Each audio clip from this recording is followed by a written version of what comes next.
जैसे ही जुल्हज्जा का चाँद तुलू हुआ तो बहुत से फ़ोन आने लगे कि अगर हम अपने नाखून ना तराशें, सर के बाल ना कटवाएं, बदन की सफाई ना करें, गैर ज़रूरी बाल साफ़ ना करें तो इसकी कितनी फजीलत है।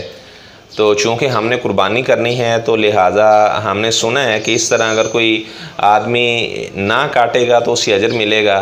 तो जिसने कुर्बानी नहीं करनी अगर वो भी ये अमल करेगा तो उसको भी मुकम्मल कुर्बानी का अजर मिलेगा। मैंने कहा बिल्कुल इसी तरह रिवायत है। आप सल्लल्लाहु अलैहि वसल्लम का फरमान है कि जो आदमी कुर्बानी का इरादा रखते हैं और वो जुल्हज्जा का चाँद देख ले, यानी जुल्हज्जा का चाँद तुलू हो जाए, फ़ला युकली मन्ना अज़फ़ार, अपने नाखना तराशे और अपने बदन के गैर ज़रूरी बाल और इस तरह सर के बाल वगैरह वो ना कटवाए। आप सल्लल्लाहु अलैहि वसल्लम ने मना किया है। और नसाई शरीफ की रिवायत है जिसको इमाम ज़ाहबी रहमहुल्लाह ताला ने सही दर्जे की रिवायत करार दी है कि अगर कोई आदमी कुर्बानी नहीं करना चाहता, अगर वो भी ये अमल कर लेगा तो उसको भी अल्लाह ताला मुकम्मल कुर्बानी वाला ही अजर अता फरमाएगा। बहरहाल ये मसला एक अलहदा है।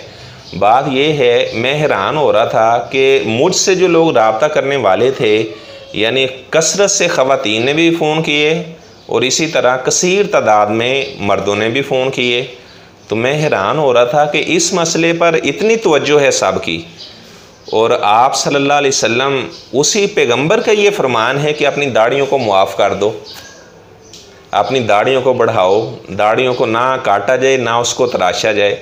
वाफ़ुल्लिहा, फरमाया कि दाढ़ियों को मुआफ़ कर दो। इस बारे में किसी की यानी तवज्जो नहीं जाती। उधर फ़ोन कर कर के पूछा, कसीर तादाद में मर्दों ने फ़ोन किए और कसीर तादाद में बहनों ने फ़ोन करके पूछा। तो हालांकि उसी पैगंबर की सीरत से हमें यह भी सबक मिलता है कि आप सल्लल्लाहु अलैहि वसल्लम की अज़वाज, आपकी सहाबियात वो पर्दा किया करती थी, वो भी तो उसी पैगंबर का फरमान है। बल्कि अल्लाह ताला का हुक्म है कुरान मजीद में पर्दा करने का, अल्लाह तबारक व तआला ने हुक्म दिया है। और उसी पैगंबर का फरमान है कि अपनी ज़ुबान से किसी को अजियत ना पहुँचाई जाए। कामिल मुसलमान वो है जिसकी ज़ुबान और जिसके हाथ से दूसरे मुसलमान महफूज हैं। वो बंदा कभी भी मोमिन नहीं हो सकता जिसकी ज़ुबान से जिसका हमसाया महफूज नहीं है। तो उसी पैगंबर का फरमान है कि अपनी शलवार को जो टखनों से नीचे लटकाएगा अल्लाह ताला नज़र रहमत नहीं करेगा। अल्लाह ताला क़यामत वाले दिन ऐसे बंदे को पाक नहीं करेगा, ऐसे बंदे से कलाम नहीं करेगा। मैं हैरान हो रहा था कि इस मसले पर कि नाखून नहीं तराशने, सर के बाल नहीं काटने, बदन की यानी गैर ज़रूरी बालों की सफाई नहीं करनी, इतने लोगों ने फ़ोन कर कर के पूछा। और दाढ़ी के मसले में इतनी रिवायत मौजूद हैं, कभी किसी की तवज्जो ही नहीं गई। ऐसे मेरी बहनें जो पर्दा नहीं करती, पहले तो ये कहा करती थी कि इस तरह चेहरे के ऊपर अगर पर्दा आता है तो हमें घुटन महसूस होती है।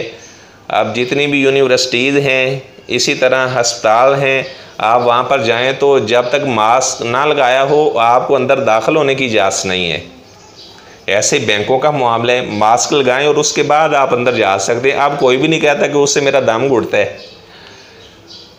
तो जिस तरह हमने उस नाखून तराशने वाले मसले पर इतना हमने बार बार फ़ोन करके पूछा, इस तरह उसी पैगंबर का फरमान है कि अपनी दाढ़ी को मुआफ़ कर दिया जाए।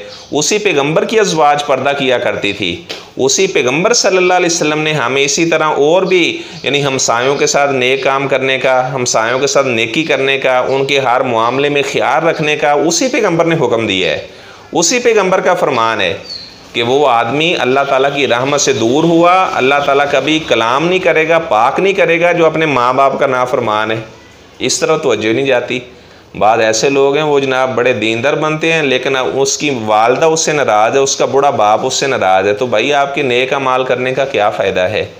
तो बहरहाल मैंने तवज्जो दिलानी थी कि जिस तरह हमने उस मामले में इतनी तहक़ीक़ की, गौर व फ़िक्र किया, इस तरह दाढ़ी वाले मामले में भी गौर व फ़िक्र करें, अल्लाह ताला आपसे राज़ी हो जाएगा। आप सल्लल्लाहु अलैहि वसल्लम की सुन्नत है, जब आप सल्लल्लाहु अलैहि वसल्लम के चेहरे मुबारक पर दाढ़ी थी और इस तरह जितने अल्लाह की अंबिया आए सब की दाढ़ी थी। और आप सल्लल्लाहु अलैहि वसल्लम ने फरमाया कि जितने अल्लाह के नबी है सब ने हया का दरस दिया है। और जो आदमी दयूस है, बेगैरत आदमी है, वो कभी अल्लाह की जन्नत में नहीं जा सकेगा। दयूस किसे कहा जाता है?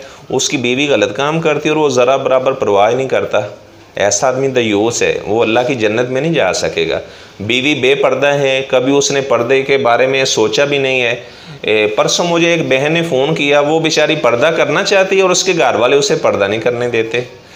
तो मैंने कहा आप अपने घर वालों को अल्लाह के अजाब से डराएं, कहीं अल्लाह का अजाब ना आपके घर के ऊपर आ जाए। कि एक औरत वो मोमिना है वो अपना चेहरा ढांपना चाहती है और घर वाले मना करते हैं, वो आगे से मजाक उड़ाते हैं कि आप 1400 साल पीछे जाना चाहती हो। ला हौला वला कुव्वता इल्ला बिल्लाह। ऐसे घर पे अल्लाह ताला की बरकत नहीं आ सकती। ऐसा घर नहूसत का शिकार रहता है जहाँ पर अल्लाह ताला के अहकामात का मजाक उड़ाया जाता है, जहाँ पर उलमा की गीबत बयान की जाती है। ऐसे घर में कभी बरकत नहीं आ सकती। ऐसा घर हमेशा नहूसत का शिकार रहेगा जिस घर में बैठकर उलमा के बारे में बदजुबानी, उलमा की गीबत की जाती है, ऐसी अल्लाह ताला के कलाम का, अल्लाह ताला के अहकामात का मजाक उड़ाया जाता है। ऐसा घर कभी भी चैन वाली, इत्मीनान वाली और सुख वाली ज़िंदगी नहीं बसर कर सकता। वो परेशानियों में मुब्तला रहेंगे। भाई हमें अपना मुहासबा करना चाहिए कि मैं क्या चीज़ हूँ, बजाय इसके कि हम दूसरों की ऐब देखना शुरू हो जाएं। अल्लाह तबारक व तआला हमें इन तमाम बातों को समझने की तौफीक अता फ़रमाए। जज़ाकुमुल्लाह अहसनुल जज़ा फ़िद दुनिया वल आखिरा।